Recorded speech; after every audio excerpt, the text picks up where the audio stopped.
Okay. Hello! Bonjour! We're in France.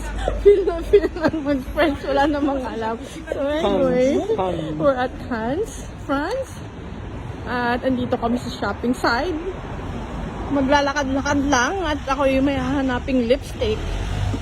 Kasi for sure wala yun sa amin. Babe, look! Bel Air! We have that in Houston. We're back home. Yeah, we're back home. But it's a Chinese place. It's a French place. So they said there's like 800 shops here around this area. So yeah, we're just checking out. I'm giving you a short tour Of Cannes.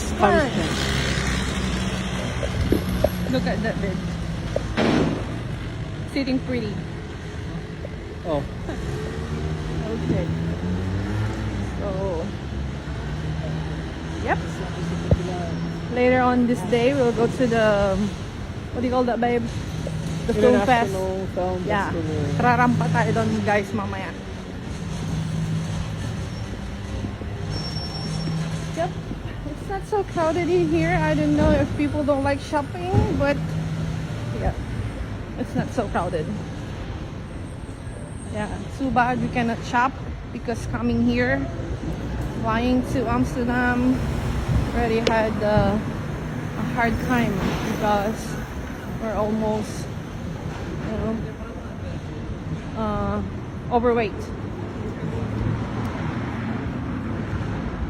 Okay, so yep, ito ang mga shopping center, shopping shops, stores. Okay, bye for now, guys.